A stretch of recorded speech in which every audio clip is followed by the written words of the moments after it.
lanjutkan lagi jam yang ada di rumah. Baru pertama, masih ada lagi, 8 lagi apa aja. Tenang, katanya yang berikutnya ini setan ini bisa berkamuflase. Wih, seperti apa itu Ustaz Syam kamuflase? Kayak, Akhirnya kita tertipu begitu. kayak bunglon dong. Kayak bunglon. Berwarna ya. Caranya kayak bunglon tuh enggak sih? Gak tahu. Aku pengen tahu caranya. Mohon penjelasannya Baik. Ustaz Syam. Tabe guruku Ustaz Maulana, Ustaz Hilman, Mas Soni serta guru-guru kami yang dimuliakan Allah Subhanahu wa taala. Bismillahirrahmanirrahim. Alhamdulillahirabbil alamin wassalatu wassalamu ala asyrafil anbiya'i wal mursalin sayyidina Muhammadin wa ala alihi wa sahbihi ajma'in. Asbahna wa asbahal mulku lillahi rabbil alamin. Subhanaka la ilma lana illa ma 'allamtana innaka antal alimul hakim. Rabbi shrah li sadri wa yassir li amri wahlul 'uqdatam min lisani yafqahu qawli waj'al li waziran min ahli. Amin amin amin ya rabbal alamin. Amin. Jebakan yang kedua, kalau tadi sudah dijelaskan yang pertama adalah bagaimana syaitan ini membiarkan manusia menjadi marah. Lalu timbul keburukan yang lainnya. Nah sekarang jebakan yang kedua, syaitan itu menjebak dengan cara berkamuflase. Apanya yang berkamuflase? Syaitan dalam Al-Quran disebutkan begini. Ba'dan aqul a'udzubillahi minasyaitonirrajim. Kata syaitan, kata Allah Subhanahu wa taala menggambarkan kata-kata syaitan ya. Ya Allah izinkan aku untuk hidup selamanya, hidup lama, la uzayyinanna lahum. Saya akan menghiasi amalan mereka ya. Dan di ayat yang lain disebutkan wa zayyana lahumusy syaitanu ma kanu ya'malun. Dan syaitan itu akan menghiasi amal-amal manusia. Sehingga suatu keburukan dikira kebaikan. Jadi keburukan dikira kebaikan karena dihiasi. Istilahnya tazyin, menghiasi apa yang dilakukannya menjadi kebaikan. Subhanallah. Maka dalam Islam bukan hanya tujuan baik, tapi ada cara yang baik. Bagaimana syaitan menghiasi suatu amalan menjadi kelihatannya baik? Karena tujuannya baik. Ustadz, saya mau bangun masjid.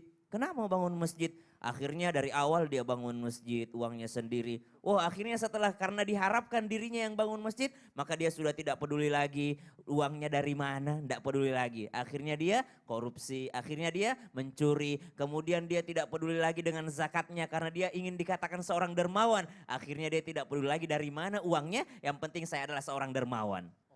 Subhanallah, kan kebaikan dermawan siapa? Semua manusia setuju. Orang yang dermawan adalah kebaikan. Semua manusia setuju. Bangun masjid adalah suatu kebaikan. Umroh, contoh kedua, berangkat umroh. Berangkat umroh baik gak? Baik. Berangkat haji baik gak? Baik. Tapi hasil daripada mencuri, mengambil dari hak saudaranya.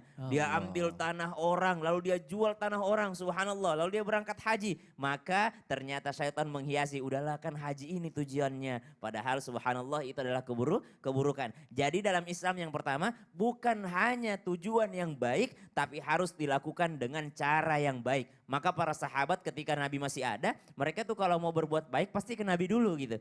Pasti kan Nabi, ya Rasulullah saya punya sebidang kebun kurma harus diapakan ini ya Rasulullah. Mereka bukan hanya tujuan baik tapi harus tahu cara yang baik. Mereka datang kepada baginda Nabi SAW supaya diberikan petunjuk. Nah sekarang Nabi udah nggak ada tapi kita melihat kemana? Kepada apa yang diwariskan oleh Nabi, Al-Quran dan As-Sunnah. Jadi kebaikan itu harus ada dasarnya, harus ada gurunya. Nah itu yang pertama. Yang kedua, kata ulama apa itu tazyin? Menghiasi keburukan menjadi kebaikan, orang menganggap remeh suatu keburukan.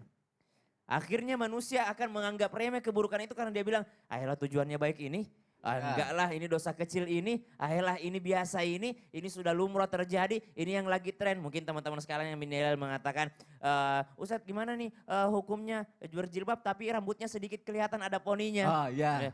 Ternyata itu enggak boleh. Dia bilang, tapi kan sekarang lagi ngetren kayak gini. Subhanallah. Nama Jadi tren. menghiasi suatu keburukan jadi tren karena dia pengen trendy. Ternyata itu adalah suatu jebakan syaitan. Na'udzubillahi min dzalik. Dan itu yang biasanya manusia nggak sadar ya. Nggak Ustaz, ya. sadar. Iya juga Karena ya. iming-imingnya Ada yang baik gitu kan. berjilbab, lalu ada poninya. Ada poninya. Ya. Oh, aku udah lihat orangnya. Benar-benar. Apalagi seperti tadi Ustadz Syam bilang, kebaikan harus ada dasarnya. Kadang orang kan membenarkan aja semuanya kesalahan itu gitu ya.